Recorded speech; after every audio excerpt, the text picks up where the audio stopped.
Hello and welcome to Women of Influence podcast. Hi, I'm JaLynn with the J Group Real Estate Team. The Great American Speak Off. One of my favorites.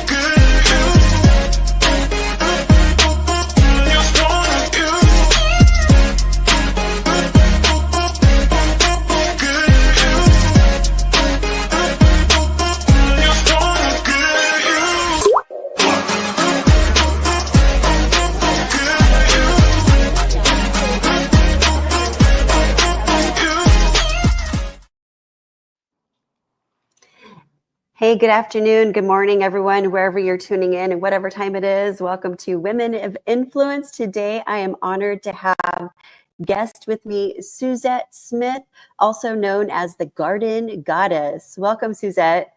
Thank you. Thank you. Thanks for having me. I'm so excited to be chatting with you today. Me too. So Suzette and I met on an airplane, an American flight. We were both flying from Phoenix to Denver, although we both had different purposes for our trips. My husband and I were going on vacation, exploring the area, and you were going to present your product to get in the food convention. That's right. And we started talking, and you told me that, you know, you're the maker of Pick Up the Beet, which is beet kvass. And I was like, oh my gosh, I used to buy that from my local farmer's market. I love that stuff. And so you told me a little bit about your story, but Suzette, what on earth made you want to get into making beet kvass? Let's start there. Well, I never thought that I would be a food manufacturer. By any means. And I'm sorry, I'm a little distracted right now because I just realized my battery's not charging. We'll just keep talking until you go dead. Yeah, okay. I'm sorry. It's okay. It's 1 minute it's charging and the next minute it's not. I've been in the supplement industry for about 15 years, 20 years, and had really followed all these natural health remedies and learned about this product, beet kvass or sauerkraut. And it wasn't called sauerkraut, it's called fermented foods. And and how good it was for the gut health. And I was all about gut health 15 years ago, way before it was cool. And so I thought fermented foods, that's kind of cool. It's good for the gut and it's a natural food, you know? So I said, well, let me make this. I think it's sauerkraut. I'm not even sure. And I made it and it was sauerkraut. And from there, I started diving more into the fermented food space and learned about beet kvass. And I love the history of it and the benefits of it. And I just added that to my line. And it's been 10 years and we've just been blown away by the lives that we've changed with our product and learning about food manufacturing and really just food is medicine and being able to take that message forward as we go into a culture of trying to heal our bodies with food. Absolutely.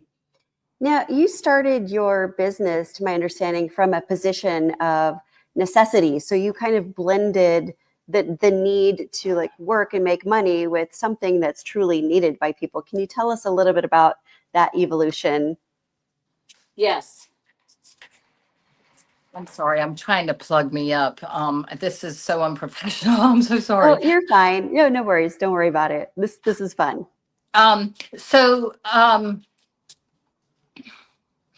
Starting with fermented foods and I don't know where we're not live. Are we live? No, we're not live. Don't worry about this. Okay. We can Okay. be edited. So tell me your question again, please. So to my understanding, you started this business kind of out of necessity. Mm-hmm. And not only necessity, you were able to, form a business because you needed to make money and also combine it with, something that's actually good for people that people need, right? Can you tell us a little bit about the evolution of like how this happened? You're like, oh, I'm gonna start this business one day. Right. Well, I needed a job. I was, like I said, I was in the supplement industry and I was teaching people about detoxing and gut health and talking about how, we can't get all of our nutrients out of our food. We've got to supplement our diets with supplements. And,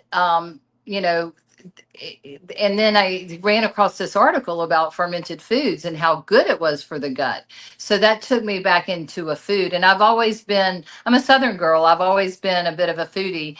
And so, making this recipe of sauerkraut the first time was really the pivotal point for me to do this. I needed a job. I was not doing well selling supplements. I was going down the wrong avenues as far as trying to get into medical practices that weren't really ready for the supplement industry or ready for supplements. So it was really a tough sell.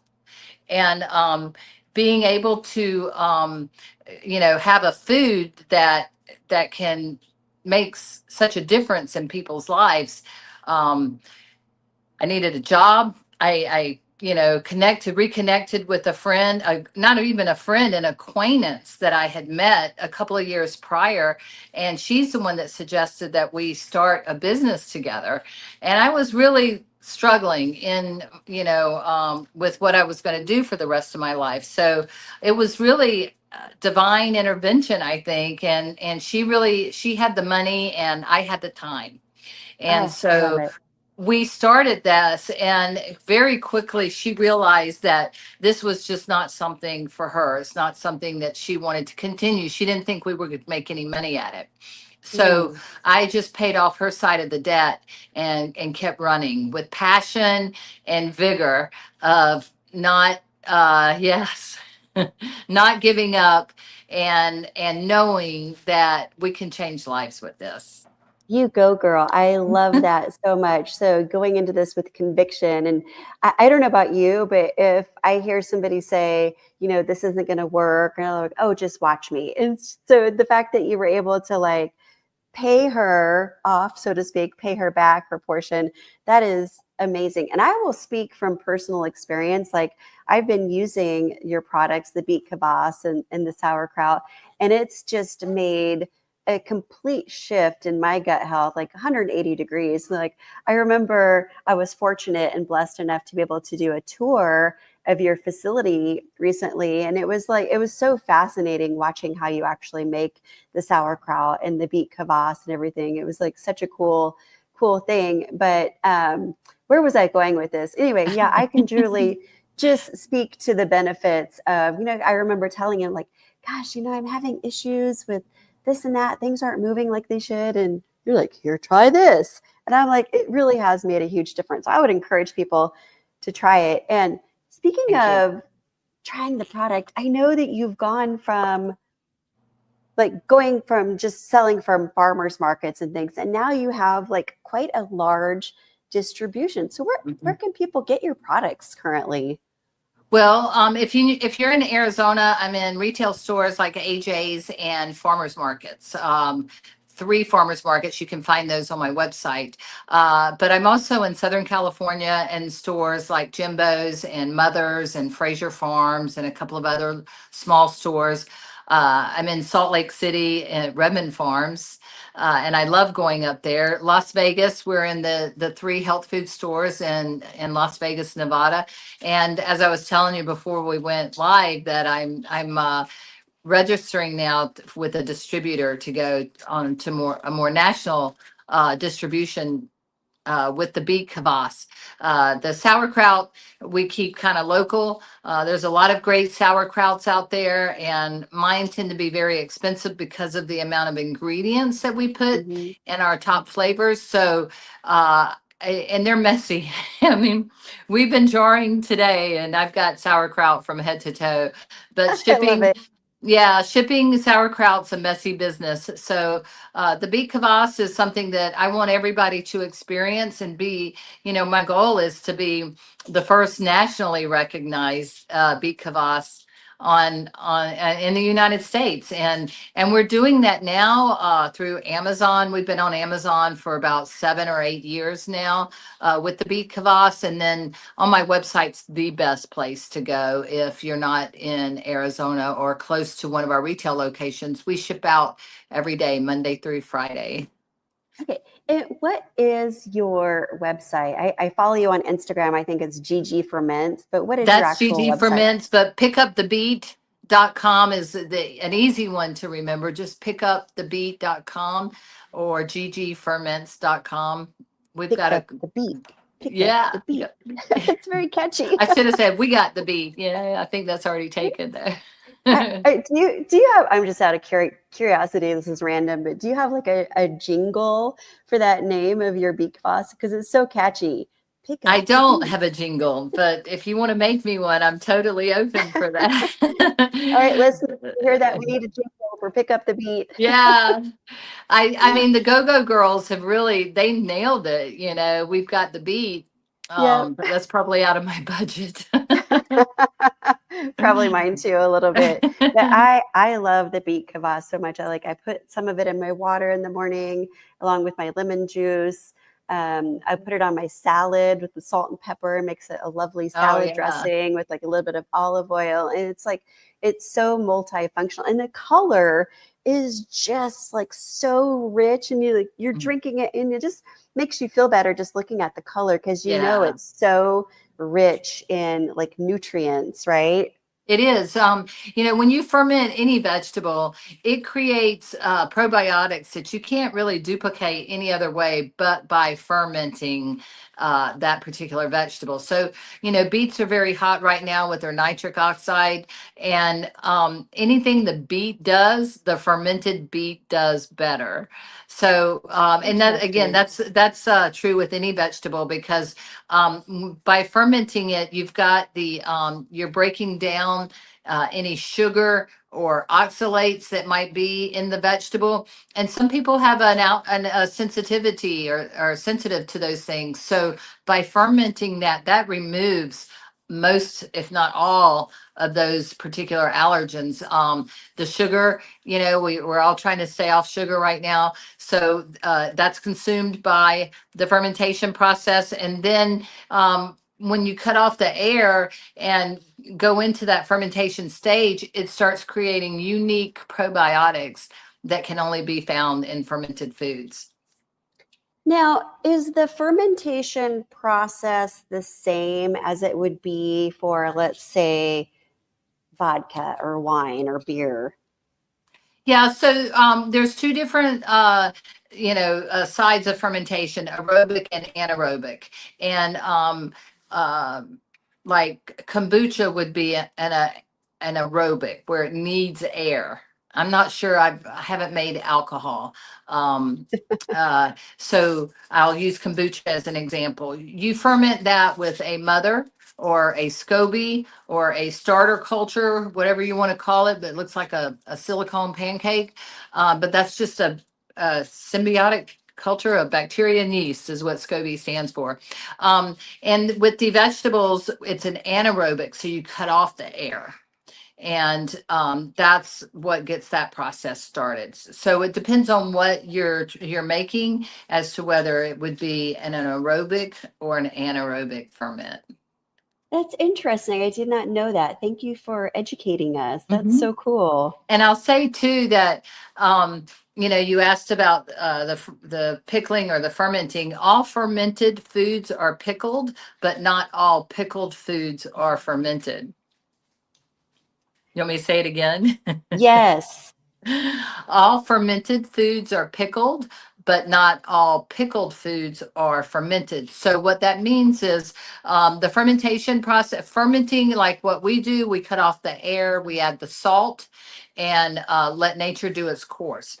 Pickling gives a similar flavor of pickled. It is pickled, but it's using a vinegar base. And that vinegar base is used to make it shelf stable by eliminating all the bacteria in the vegetables. So I tell people we're bacteria manufacturers. We make probiotics, and that's through the fermentation process. Pickling is a different process, and you don't get the same probiotic benefits that you do in a fermentation process. And the best way to tell is by looking at the ingredients of your product. If you're at the store, first and foremost, if it's in the pickle aisle on the shelf, not refrigerated, it's definitely pickled. And you can tell that by seeing the vinegar in the ingredients. Got it. Fermented is usually found in the refrigeration section, and you really want to know your producer.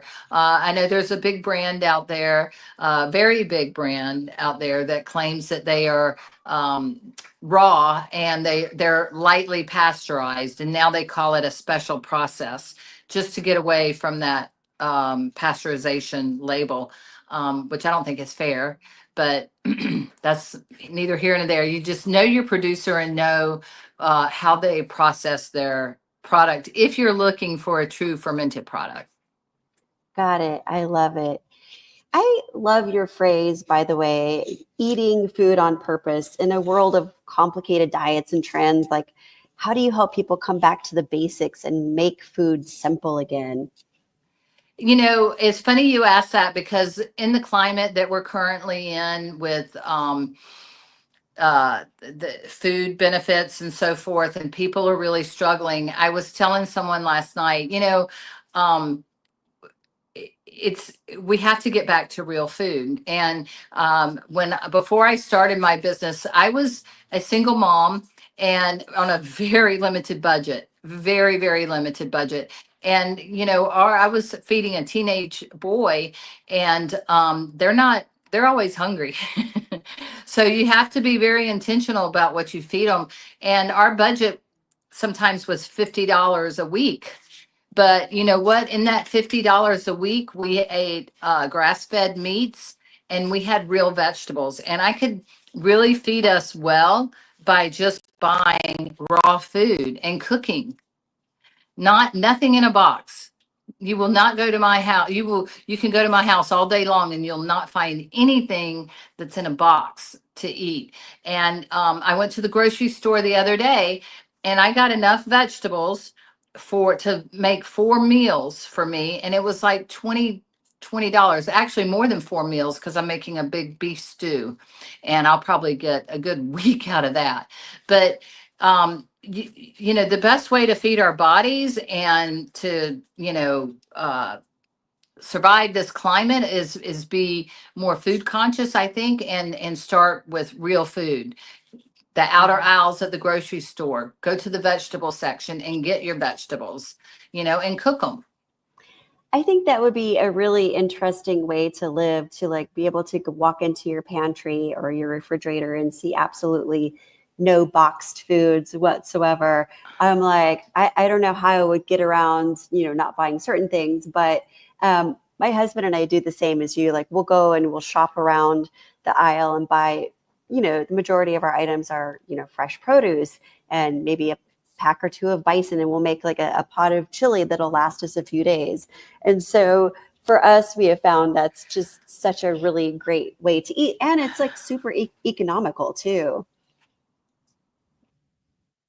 Somehow I've lost your sound. Can Oh, you hear me? yes. Can you hear me? Can you hear me? Hello? Can you hear me? Hello? Hello? I'm here. Hello. I know. I can't hear you. Can you Well, hear me? yes. You can hear me, but I cannot Yes. hear you. Oh, that's so For weird. Pete's sake. I don't have my microphone muted. That's okay. I wonder what This is changed. crazy. Well, let's just wrap it up, everyone. I'm so sorry. It's okay. I'm gonna call you. Ah, I'm gonna log out and then log back in. okay, okay.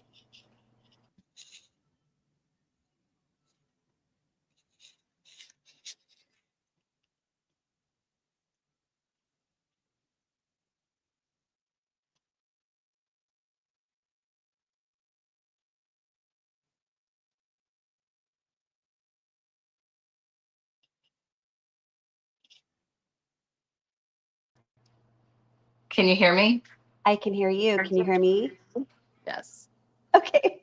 Hallelujah. We're gonna figure this out.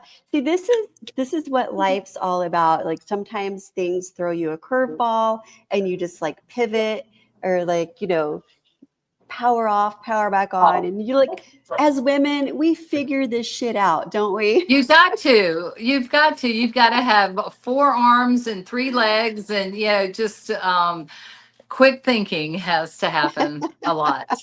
So I know. I'm sorry. I had a call come in, and it got. That's what cut off my sound, I think. But what Oh, was your last question? no worries. I'm just gonna like start with another question.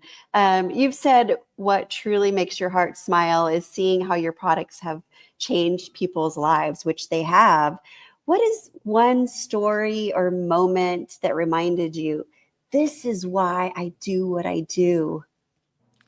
Almost every time the phone rings and a customer is calling me, because I love that people call me and they're surprised that they get me, that, oh, you're the owner, or so Yeah, they're surprised at that. But then they start sharing their stories. And that it's is so very, powerful. it is. And it just touches my heart, and it really it touches my heart on so many different levels, that I've been gifted something to make such an impact. Yes, And in such a positive way, so I can't name one thing because I get calls all the time. And ah, people just really embrace us and embrace what we make, and um, we just have a huge support, and because they feel so good. yeah. It's like you remember I took a big shot this morning of beet kvass, and it's like, oh, it just feels good. Yeah, it's evident to me and to the listeners, hopefully, how impactful this has been for so many people. And it's nice to know for yourself that you're making such an impact and changing people's lives. That is so wicked It's a cool. blessing. It's a true Yes. blessing. And you know, um, I mean, if we had an overnight bag and a day lunch, I could tell you more. But I'm so grateful and thankful for having been given this opportunity. I mean, I'm the only one um, in Phoenix that makes what we make, and Mm. I think I'm the largest provider in the United States We're gonna through. make you number one, I number want to one, be number baby. one. Yeah, I love that. I love that. Awesome. Well, Suzette, I absolutely love your story. It's such a beautiful reminder that healing doesn't have to be complicated. Sometimes it's about getting back to what's real, what's whole, and what's made with love. Thank you That's for right. sharing. Yes. Thank you Well, for thank you sharing. so much for having me, and I apologize for our technical difficulties. No worries whatsoever. It's like, we're going to figure this out. So, Yeah, anyway, we're going to drop all of Suzette's links in the show notes so you can follow her journey and maybe even bring some of that healing bacteria into your own kitchen. Until next time, stay grounded, stay grateful, and keep leading with heart. God bless. bye bye. Stay put.